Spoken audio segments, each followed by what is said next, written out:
help is not coming, you are the help. Those words from the legendary Les Brown aren't just a quote, they are a wake-up call to the spirit. Imagine, if you will, a seed buried deep in the dark, cold earth. To that seed, the world feels like it's ending. It is being crushed by the weight of the dirt, suffocated by the moisture, and trapped in total isolation. If that seed had a mind, it might think it was being buried to die.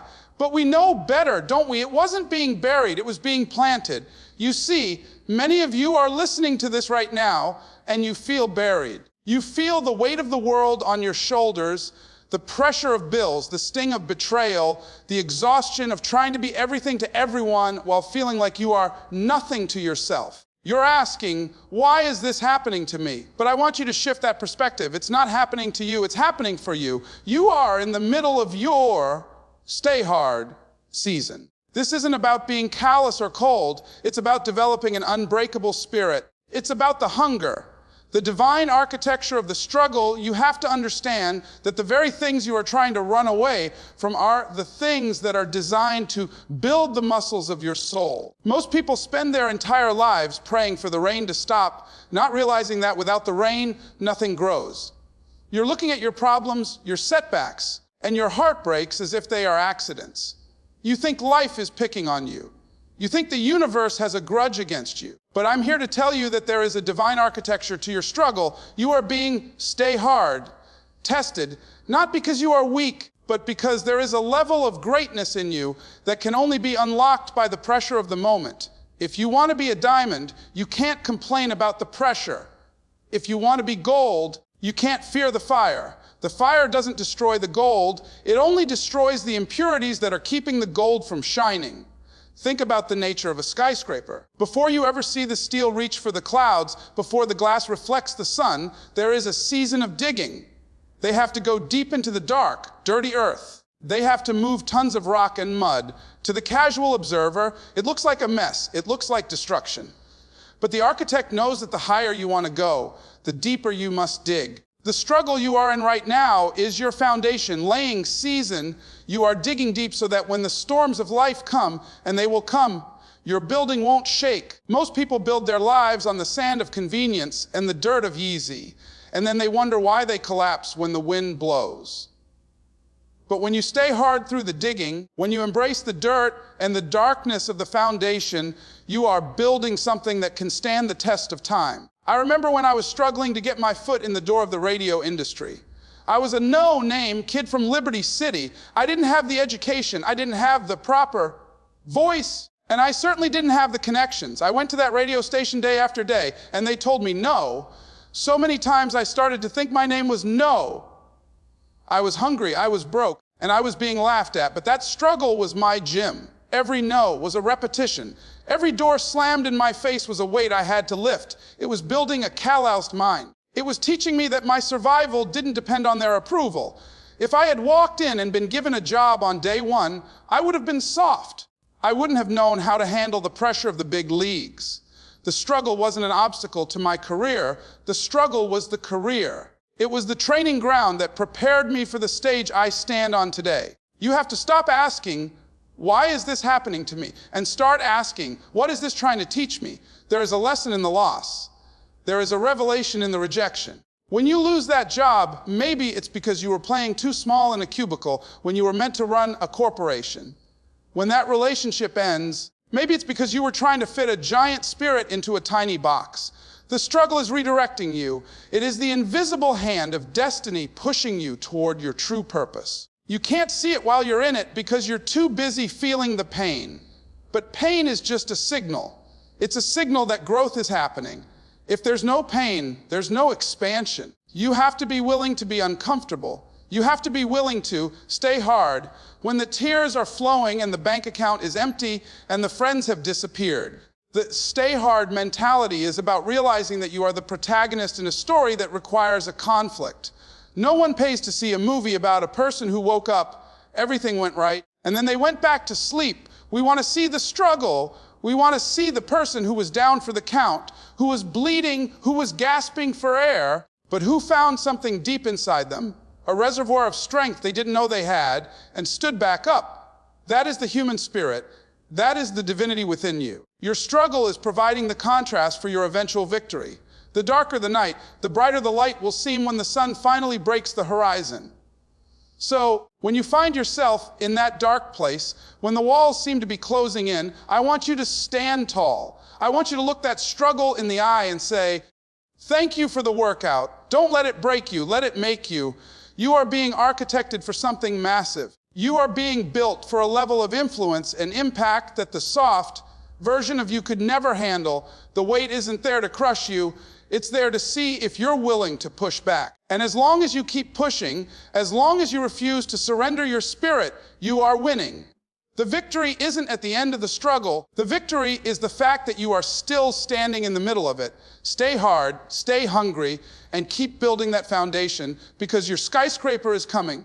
The internal dialogue of a champion, listen to me closely, the most important conversation you will ever have is the one you have with yourself when you're all alone in the dark. It's the conversation that happens at 3 o'clock in the morning when the world is quiet and your fears are screaming. Most people are walking around with a mental poison, a constant stream of self-sabotage that tells them they aren't enough, that they've missed their chance, or that they don't have what it takes to stay hard when life gets cold. But I'm here to tell you that your mind is a garden, and if you don't intentionally plant seeds of greatness, weeds of negativity will grow all by themselves. You have to become the atmospheric controller of your own soul. You cannot afford the luxury of a negative thought. You have to realize that your words are the blueprints for the house you are building to live in. If you talk like a victim, you will live like a victim. If you speak like a conqueror, you will eventually walk into the territory of a conqueror. I want you to think about the mental diet you've been on. If you fed your body the same garbage you feed your mind, you'd be physically incapacitated. You've been listening to the inner critic, that voice that remembers every mistake you made in the 3rd grade, every person who walked out on you, and every time you fell short of the mark.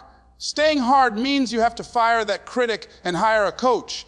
You've got to talk to yourself instead of listening to yourself. When you listen to yourself, all you hear is the history of your limitations. But when you talk to yourself, you give yourself a command. You tell your body, we are going for a run today. You tell your mind, we are finishing this project today. You tell your heart, we are going to forgive and move on today.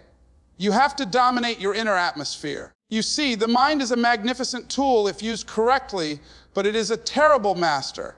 If you let your feelings run the show, you'll never get anything done because feelings are fickle. They change with the weather and the headlines. But a stay hard spirit is anchored in a decision, not a feeling. I remember when I was starting out, I used to practice my speeches in front of a mirror in a small, cramped room. I had no audience. I had no paycheck. I had no proof that I would ever make it. But I would stand there and I would look myself in the eye and I would say, Ollis Brown, you are a master communicator. You have a message the world needs to hear. You are going to touch millions of lives. People thought I was losing my mind. They'd walk by and hear me shouting at a reflection. But I wasn't talking to the reflection. I was talking to the giant inside of me that was still asleep.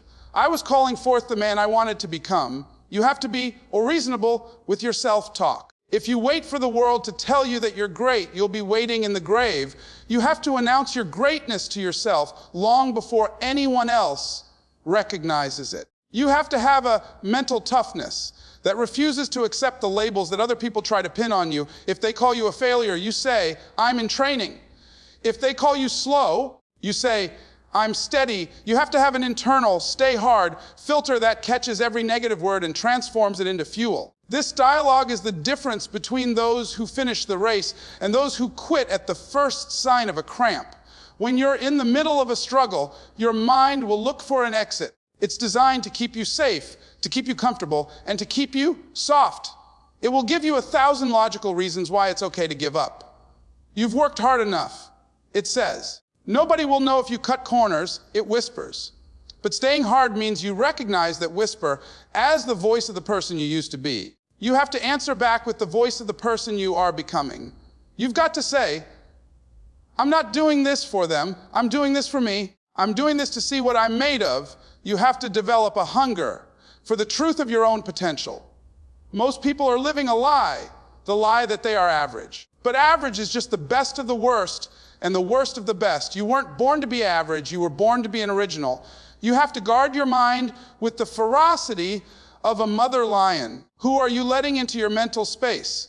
What books are you reading? What podcasts are you listening to? If you are surrounding yourself with people who have small mind syndrome, their dialogue will eventually become yours. You have to seek out the words of the giants. You have to flood your consciousness with this possible spirit. You have to make it a daily practice to affirm your worth, not in a soft, feel-good way, but in a stay-hard way. Say it with conviction. Say it like your life depends on it. I am unstoppable. I am resilient. I am more than my circumstances. This isn't just positive thinking. It's spiritual warfare. You are fighting for the territory of your future. The enemy isn't out there in the world. The enemy is the doubt that lives in your own head. And the only way to defeat doubt is with the relentless, repeated declaration of your own power. When you change your internal dialogue, you change your chemistry, you change your posture, you change the way you walk into a room. You start to carry yourself with a stay hard presence that people can feel before you even open your mouth. They will sense that you are someone who has been through the fire and didn't just survive, you were forged. You will start to attract opportunities that were once invisible to you. Why? Because you finally have the eyes to see them. You are no longer looking for reasons why it won't work. You are looking for the way to make it work. You have moved from a why me mindset to a try me mindset. That is the hallmark of a champion. That is the result of winning the war within. The power of purposeful isolation. There is a requirement for greatness that nobody wants to talk about because it's uncomfortable, it's lonely, and it goes against every social instinct we have as human beings. That requirement is the willingness to walk alone. If you want to stay hard, you have to be prepared to spend some time in the wilderness. You see, most people are terrified of their own company. They drown out the silence with television, they fill the void with meaningless chatter, and they cling to crowds because they are afraid of what they might hear if they were left alone with their own thoughts. But let me tell you something, you cannot hear the voice of your destiny in a room full of people who are content with being average. You have to be willing to separate yourself from the herd. You have to have the courage to go into stealth mode, where you pull back from the parties, the gossip, and the superficial connections to work on the only thing that truly matters, the development of your own soul and your own craft. Purposeful isolation is not about being a hermit, it's about being a specialist. It's about recognizing that if you want what others don't have, you must do what others won't do. And what others won't do is face themselves. When you step away from the noise, you finally get to meet the person you've been running away from. You get to see your weaknesses clearly, without the distraction of people telling you, it's okay, or you're doing fine. Staying hard means you don't want to be fine. You want to be phenomenal. In the silence of isolation, you can finally hear the whispers of your intuition. You can hear the areas where you are being lazy, the areas where you are lying to yourself, and the areas where you have untapped potential. This is where the real work happens. This is the inner room where champions are forged. Think about the caterpillar. Before it can ever fly, it has to go into a dark, cramped cocoon. It has to undergo a process of total dissolution. It has to be alone. If you try to help the caterpillar by breaking the cocoon early, you kill it. The struggle of being alone in that dark space is what gives it the strength to expand its wings. I remember a time in my life when I had to make a radical decision to cut people off. I was surrounded by friends who were good people, but they had no hunger. They were comfortable. They wanted to hang out and talk about the past, but I was obsessed with the future. I felt a fire in my belly that they couldn't understand. I realized that if I stayed in that circle, the gravity of their mediocrity would eventually pull me down. I had to choose, do I want to be liked by the crowd or do I want to be used by the Creator? I chose the latter. I spent months alone. I studied, I practiced, I prayed, and I visualized. It was painful. I felt like an outcast, but in that isolation, I developed a level of focus that made me dangerous to the competition. I wasn't just working, I was becoming. You see, when you are in a crowd, you are constantly adjusting your frequency to match theirs. But when you are alone, you can finally tune into your own frequency. You can stay hard because your strength isn't being drained by the doubts and the small-mindedness of people who are afraid of your light.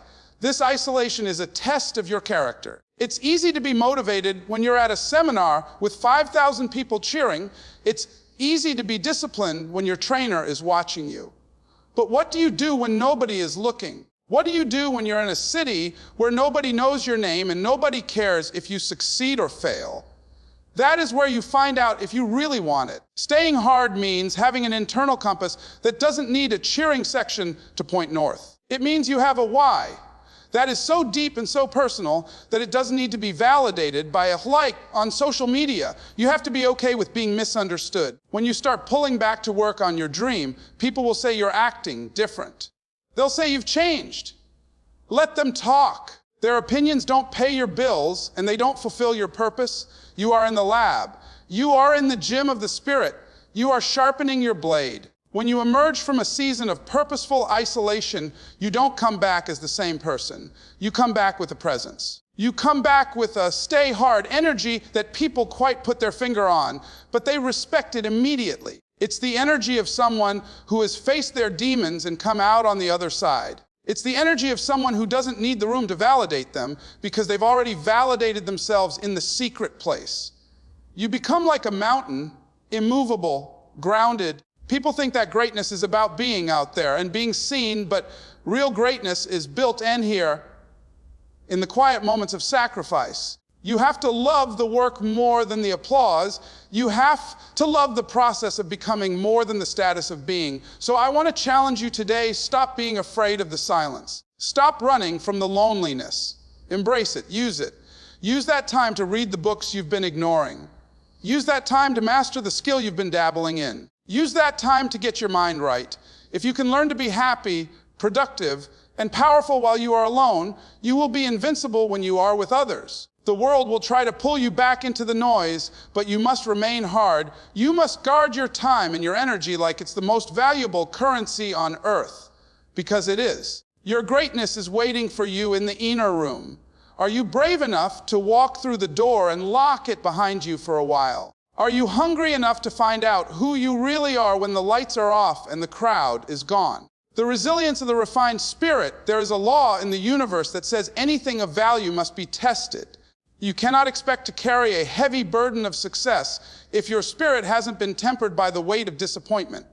Staying hard isn't about avoiding the hits. It's about learning how to absorb the blow, wipe the blood from your lip, and find a reason to keep standing. Most people think that the heroes they see on television or read about in history books were just lucky or that they had some secret shortcut. But if you look closely at the life of anyone who has ever achieved anything of significance, you will find a trail of fire. You will find moments where they were stripped of everything, their reputation, their finances, their support system, and they were left with nothing but their resilience. That is the moment where the stay hard spirit is actually born. It's not born on the sunny days. It is born in the middle of a hurricane when you realize that even though the winds are howling, you are the storm. I want you to think about the process of refining steel. To make steel strong, you have to put it into a furnace that is so hot it would melt anything lesser. Then, while it's still glowing with the heat of that fire, the blacksmith takes a heavy hammer and begins to beat it. He hits it again and again. If the metal could talk, it would scream. It would ask, "Why are you trying to destroy me?"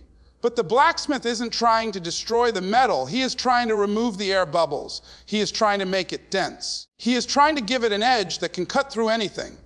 If the metal stays soft, it's useless. If it stays cool, it can't be shaped. You have to understand that your setbacks are the hammer and your life challenges are the fire. When you lose that business you poured your life savings into, that's the fire. When you face a health crisis that makes it hard to get out of bed, that's the hammer. It's not there to kill you. It's there to see if you have the stay hard quality to be refined into something legendary. I've been there. I've been in the fire where the heat was so intense, I didn't think I'd come out with my mind intact. I remember when I was going through the toughest season of my professional life, facing critics who wanted to see me fail and dealing with personal losses that felt like they were tearing my heart out of my chest. There were days I didn't want to get on the stage. There were days I felt like a hypocrite for telling people it's possible when my own life felt impossible. But it was in that refining fire that I discovered something about myself. I discovered that I didn't need the external world to be easy for me to be strong.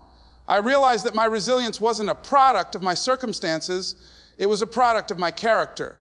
I learned that when you have a why that is tied to your soul, when you're doing it for your children, for your legacy, for the people you were born to serve, then the fire just becomes the background music to your growth. Resilience is the ability to maintain your stay hard posture even when you have every reason to fold. It's the never say die attitude that baffles the average person. Most people quit at the first sign of a struggle. They hit a bump in the road and they turn the car around. But the refined spirit looks at the bump and says, is that all you've got? You have to develop a relationship with failure where you no longer see it as a destination, but as a data point.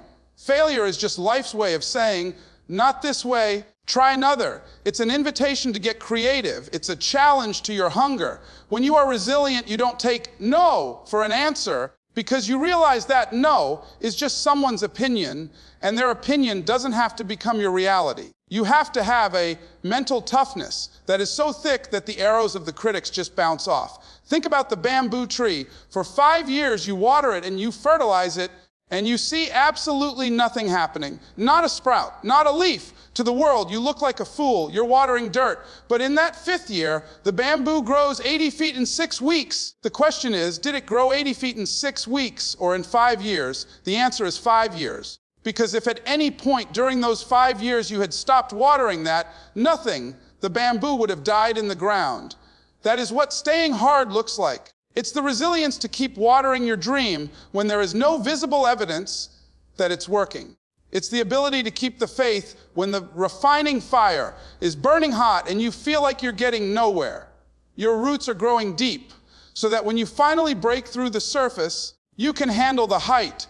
You have to decide today that you are unkillable. In spirit, you have to decide that as long as there is breath in your lungs, you are a threat to the status quo. Resilience isn't about being a superhero. It's about being a stay hard human being who refuses to give up the ghost.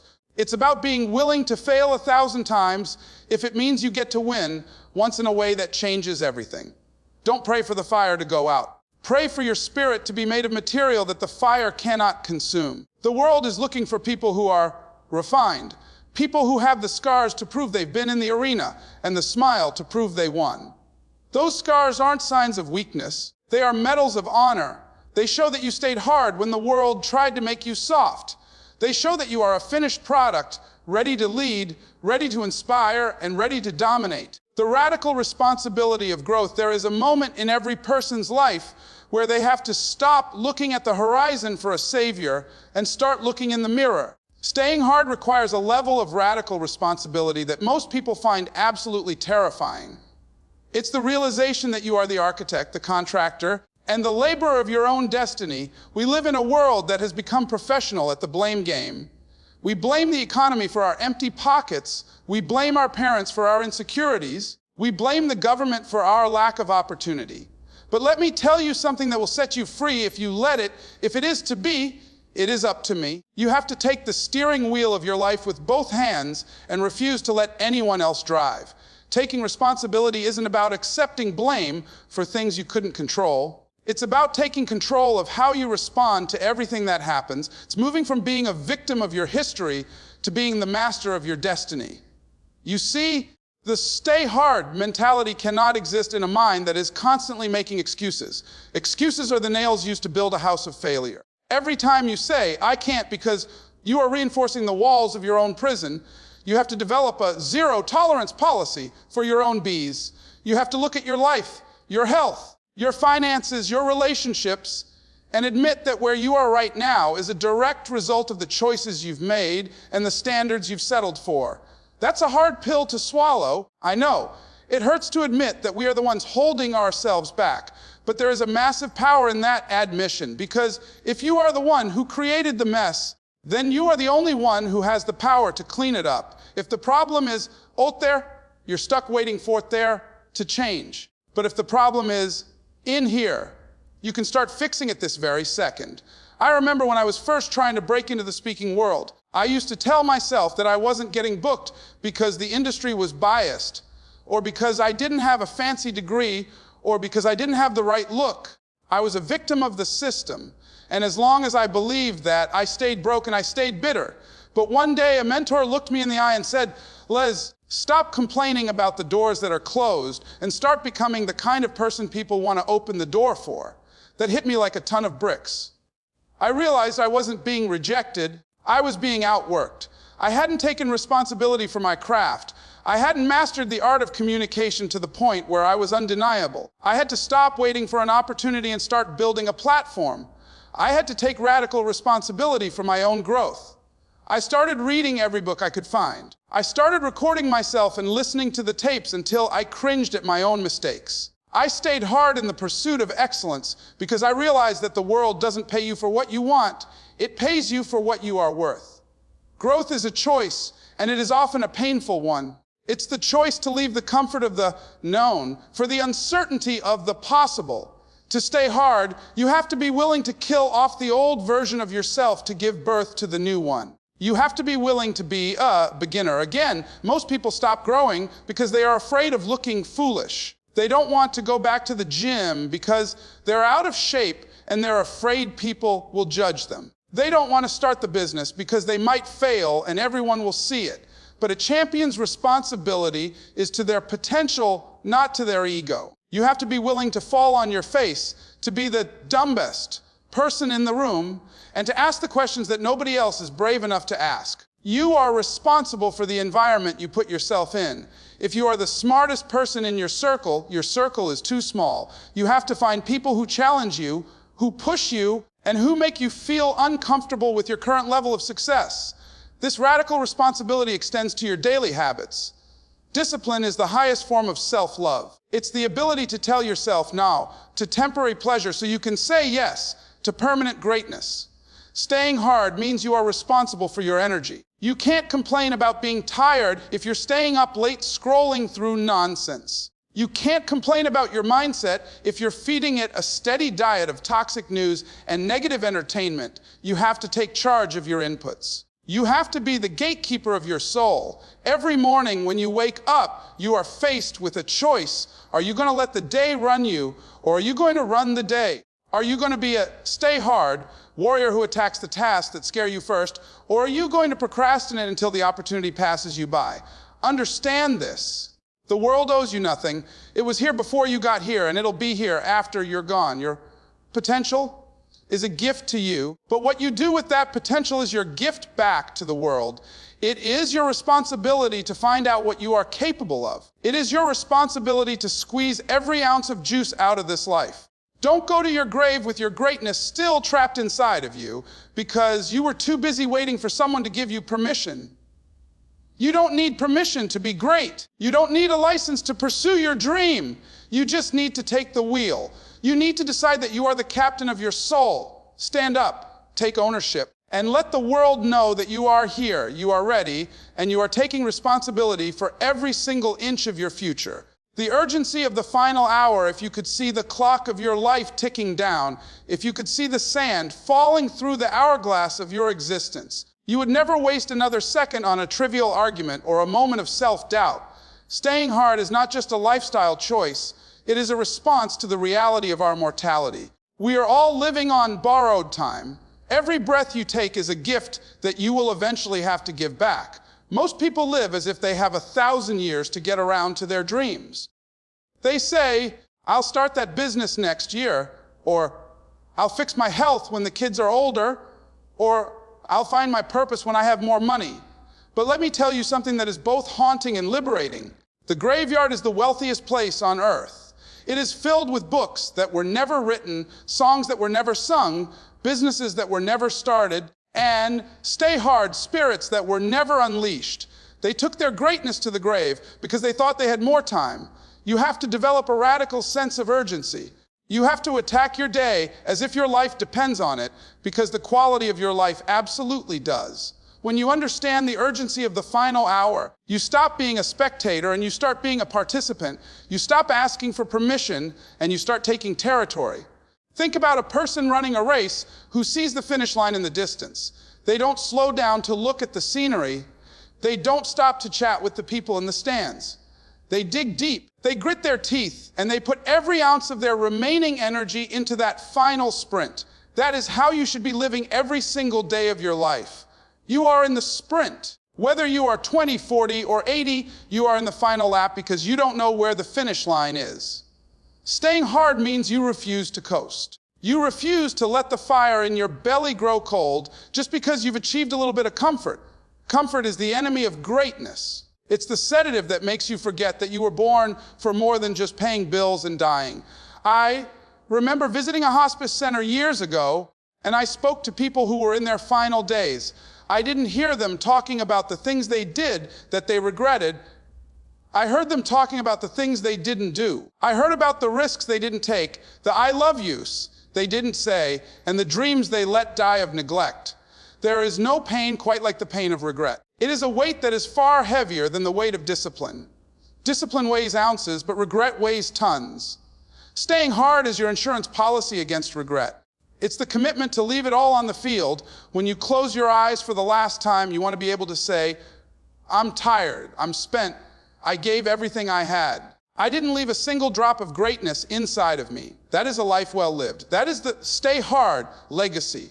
You have to realize that your someday is a liar. Someday is a ghost town where dreams go to rot. You have to move your someday to today. If you have a message, speak it now. If you have a gift, use it now. If you have a vision, pursue it now. The world doesn't need more people who are waiting for the perfect conditions. The world needs people who are staying hard in spite of the conditions. You have to have a no or never mentality. When you wake up in the morning, you should feel a sense of pressure, not a crushing pressure that breaks you, but a healthy pressure that drives you. You should feel the weight of your potential calling out to you, demanding to be realized. You have to be hungry for the end of the day so you can look at the sun setting and know that you earned your rest. Imagine if your life was a movie and you were watching the final 20 minutes. Would you be inspired by the character on the screen? Would you be cheering for them as they overcome the odds? Or would you be bored by their lack of effort? You are the writer, the director, and the lead actor. If the movie isn't going well, change the script. If the character is being soft, make them hard. You have the power to turn a tragedy into a triumph in the final act. But you have to act with speed. You have to move with a stay hard velocity. Success loves speed. Greatness loves commitment. And life respects the person who recognizes that time is a non-renewable resource. You can get more money, you can find more friends, but you can never, ever get back the last 60 seconds. So, as we reach the conclusion of this journey, I want you to look at your hands, look at your life. Feel the heartbeat in your chest. That is your drum. That is your call to action. The journey of the 6 points we've traveled, the struggle, the dialogue, the isolation, the resilience, the responsibility, and now the urgency, it all leads to this moment. This is your stay hard crossroads. You can go back to the way things were, or you can step into the fire and become the person you were meant to be. I want you to walk away from this not just inspired, but transformed. I want you to be so focused on your purpose that the world has no choice but to get out of your way. Remember, it's not over until you win. You have the greatness, you have the hunger, you have the power. Now, for the sake of your legacy and the sake of the world, get out there and live like you mean it.